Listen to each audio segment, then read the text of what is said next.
Hello, people. Welcome to our video today. And I am Lee Cole III. This is our podcast, and I'm with my partner, James Proctor. James, how you doing today? Hey, doing good, Lee. How are you doing? Happy Good. anniversary! The second anniversary of the Lee Cole 3 podcast, right? Today's the second year anniversary, and it's the 24th anniversary of who? Of Wild Bill Cutulo's demise. Yes, and we're going to get into that, and we're going to talk about a chain of events that led to Wild Bill his murder. And these Right, are things that you really don't hear. You hear the basics. So we're going to right. explain how Chris Paciello was pretty much started the chain of events that led to Bill Cutolo getting killed. Yep. Uh, And so yeah, and for people that want to know, just to kind of give you a high level. So what happened 24 years ago? So that's May 26th of 1999. We had Alphonse Persico, the son of Carmine Persico. He asked Catulo. He said, "You need to come to a meeting." And so Catulo was with his mechanic, and they dropped him off to meet with Persico. There was there in Bayside actually. And so then after Catulo arrived at the park, there was three guys. I believe it was Thomas Gialli, Dino Serracino, and Dino Calabro. And so they transported Catulo to the basement of this guy Serracino's house, and they murdered him.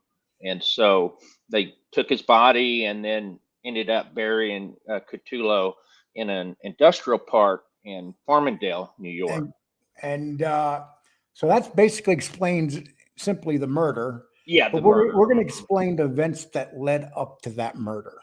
Right. Um, at that time, Bill Catulo Jr. I'm sorry, Bill Catulo Sr. was becoming very powerful, Yes. and he had a lot of power. He had a lot of soldiers, and he was very much feared in the family. Would you say that's right?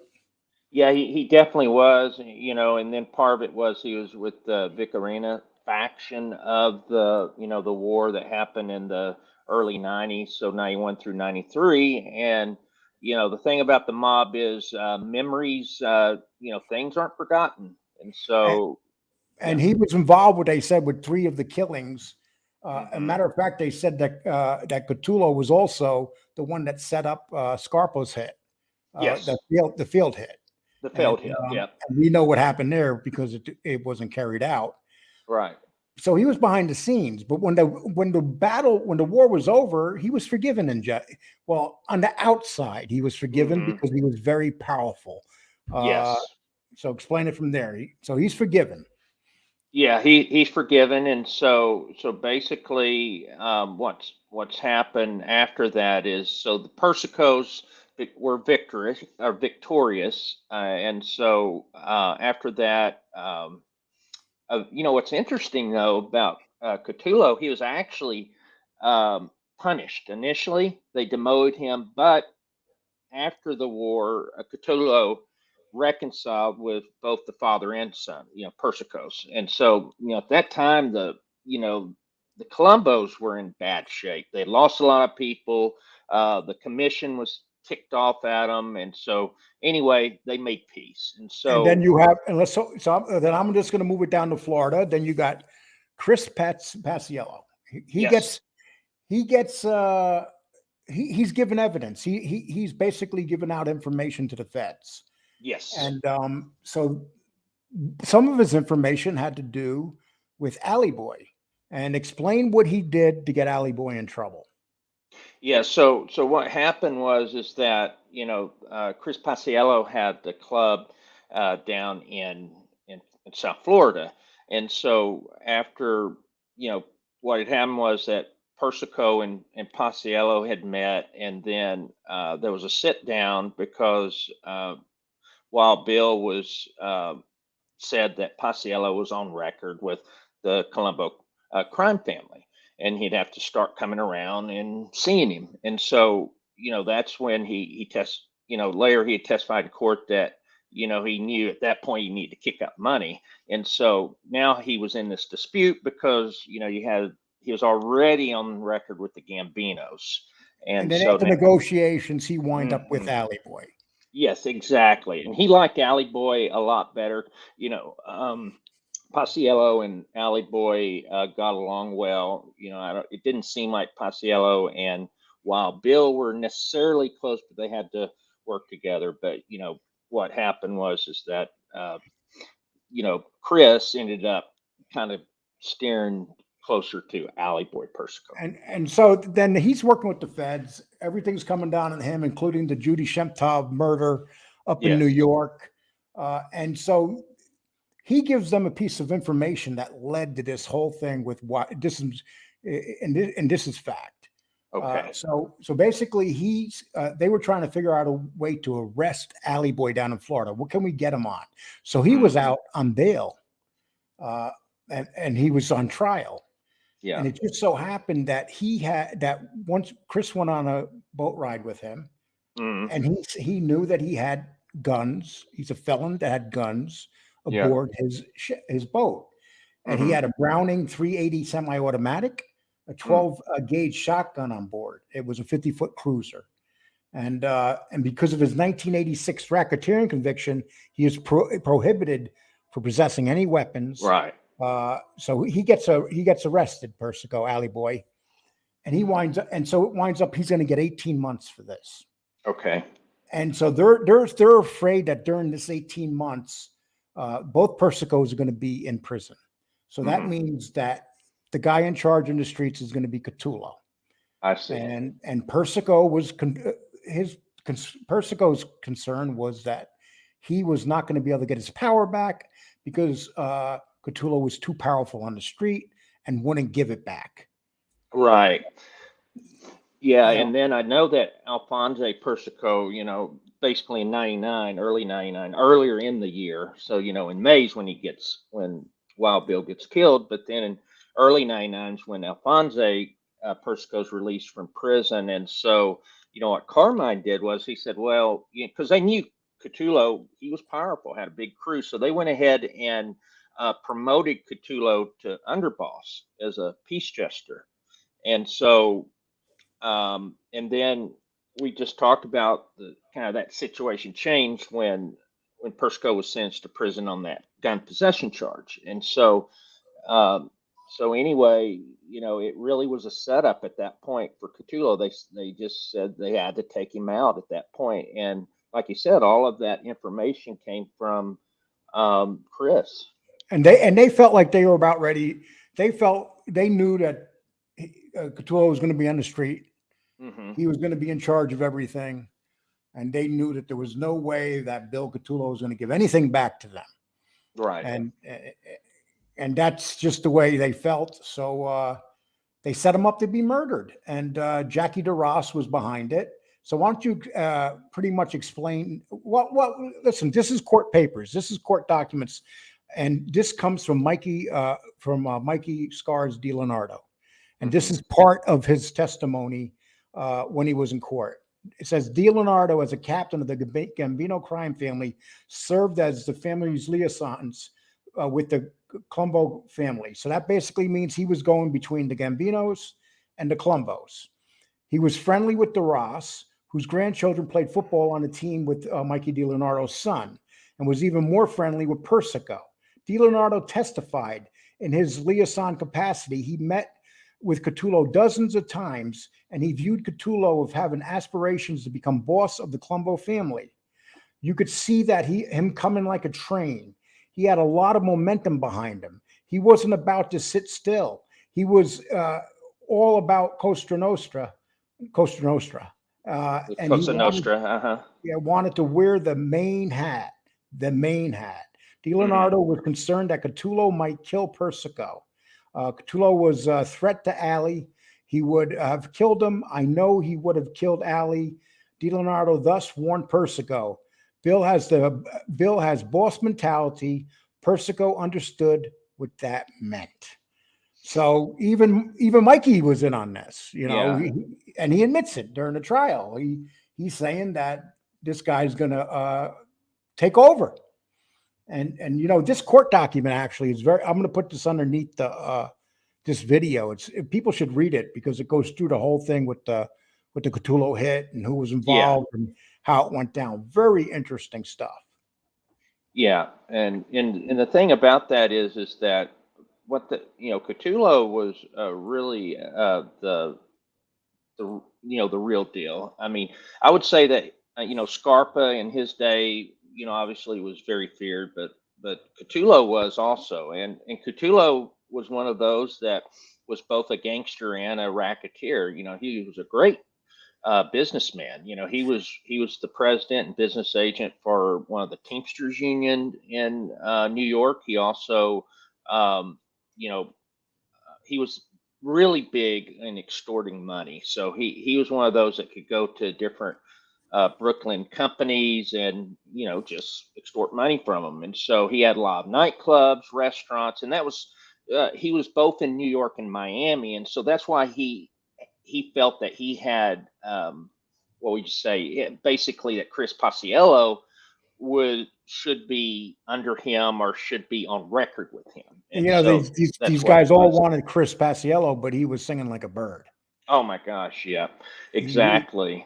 and Chris Paciello was thinking about him keeping himself out of everything. He was just setting them up. And then Yeah, okay, so you had the murder. So you had as you explained, he's killed, he's buried. No one knows where his body is for years. right. Uh, but here's the thing, Jackie DeRoss, this guy to me might quite possibly be the lowest form of life there was as a gangster. Yes. Uh, explain what he did Oh gosh. after So Bill disappeared. yeah, so this was then May 27th of 1999. So that's the day after the Cthulhu murder. And so yeah, DeRoss comes to the Cthulhu house and he said, "Oh, well, I want I need the loan shark papers, because he had a bunch of money in the street." And so believe his son Junior was there, let him in the house, and so the guy And was looking the for money. mother said once he got in the house, she knew. Once he came in and said that is when she knew. This was 8 hours later, af- Hmm. that he was dead. Yes. At that point, she just knew it. Hmm. Yeah, exactly. And I know at some of the meetings that took place later in the day, because Mikey Scars had said that when he met with them, Alphonse Persico and Duras both told him that Cthulhu was gone, and so Yes. he knew about it. And then so anyway, he knew, but it was kind of interesting that it apparently there was more than one visit that DeRoss did. So he just kept on wanting to try to find the, supposedly, $1.5 million dollars that was hidden. And And so the mother said that he showed no remorse. no, not He at never, all. yeah, he never said anything about, oh, we're looking for your husband. He was very cold and calculating, and this Yeah. was to the family who just lost. They knew that Bill Well, he was dead. actually threatened it. He actually told him, "You better not make any statements to the police. Don't say a word. Don't say anything that would link Persico or the Colombo family to the shooting." And so that's what was interesting, though, is that he'd even mentioned that. So I don't know if he mentioned shooting, but he just said that basically at that point saying that he was missing. And so, but the Ross got rewarded for it. So Yeah, really, really a scumbag. yeah, when you think about it, because and eventually they found his body. Explain, how did they find his body? Yeah, so basically, in 2000, so basically after all that happened, in 2001, the feds put the Cthulhu family into witness protection. Okay, Bill stayed in, I don't know, Junior was in it for about 5 years, and I think he got in some trouble, and so he got out. But anyway, in 2002, the judge finally said, that Cthulhu was dead. It's a term, basically, they couldn't find the body, but it's a technical term. But anyway, so then they started having trials. There was a trial in 2004 where Persico and DeRoss were indicted for conspiring to murder Cthulhu, but there was a mistrial initially because they only had circumstantial evidence and no body. And so then a second trial began in 2007, and in that time, Persico and DeRoss were convicted of murder. And so there was, at that point, there was some like recordings of Persico and DeRoss that actually, we know the story. Bill Jr. had recorded some information, and anyway, they finally was able to find the body in 2008 because another informant Dino told them where Calabro, it was. Dino Calabro. Hmm. yeah, he came forward along with, then that's when the informants started coming out of the woodwork, Yeah. and they led him to the body. Yep. Yep. It was a field there, like I said, in East Farmingdale. Yeah, Farmingdale, New York. Yep. And they said that they could tell it was his body. It was wrapped up in like this blue tarp, and there was he still had his shoes on, his loafers on, and then they saw that it was actually the DNA. I don't know his DNA, but I think it's dental evidence saying yeah that's Bill Cutolo Sr. So they actually moved his body to Staten Island, a cemetery there. And on and then on February 27th, 2009, both DeRoss and Persico, or Persico, they're given life imprisonment. Yes. And that was because Dino Calabro flipped. And Yes. people, just so you know, Dino was also involved in the murder of a cop, and yet he was accepted as a witness. He murdered the cop, and he did a few years for that murder of Das the Hmm. cop, and Yeah. that was Joe Waverly that had the cop killed. We talked Hmm. about that the other day. But it's amazing who they accept as informants, ain't it? Yeah. I mean, that's what really, it just, I guess you can't be surprised because you see all the different people that they accept in it. But, these guys that become informants, they're as bad or worse than the other criminals that This guy that was come the forward. actual shooter on two murders, Yes. and one of them was a cop. One of them And, was a cop. Yeah. and when you think about it, it's like, are you kidding me? It's like, but that's what they're willing to do. That's who they're willing to bring into the program Yeah. to get these guys. Hmm. Okay, so what else would you like to say about this? Well, no, we just thought that, being that it was May 26th, it just, it was both our second anniversary of the show, plus, we knew that this was the anniversary of what happened to Wild Bill. We just thought it'd be an interesting story, just kind of throw some stuff out there that a lot of people didn't know, especially about Chris Paciello's involvement as an informant and how, what he did, kind of set the stage for what actually happened in 1999. Because it was going to put Persico away. I mean, Yeah. or it was going to give Cthulhu 18 months of free reign out in the street. Yes, And by exactly. that time, that Bill Cthulhu would have gotten firm hold of the street. Hmm. And but one thing about Bill Cthulhu, a Yeah. lot of his men did not like him because he was a very hard boss. Yeah, that was something I was going to mention. I thought people should know is that he is very difficult to work with, and he didn't really have, he had people that liked him, but he was one of those that they asked, "Are you loved or feared?" He was one that was more feared than loved, most definitely. But he was just someone that was very difficult to negotiate with. Also, a lot of the people that like small businesses and he really hurt small businesses the way he would extort money and everything. He wasn't afraid to you know exert his power, and so yeah, I mean he was definitely one of the more difficult ones, but he was also the real deal, and he was a threat. I do believe that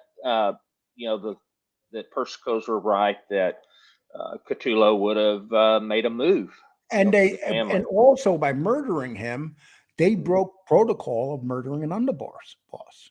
Yep, That was exactly. something that, and Mikey Scars talked about this. Hmm. in his testimony that it wasn't done killing the underboss. You Right. needed permission. Yeah. Nobody got permission. They just killed the underboss.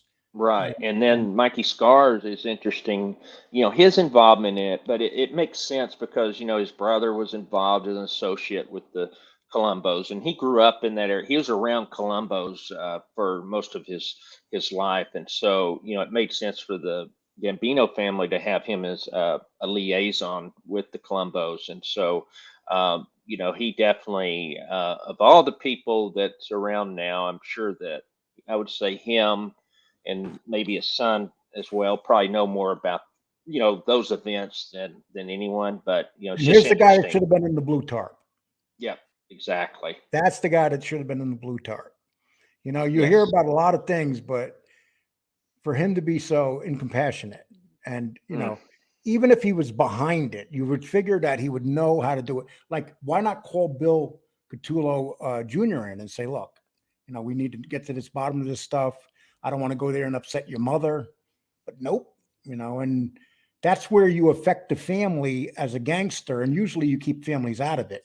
But the man yeah, had no exactly. compassion. He literally walked into the man's house.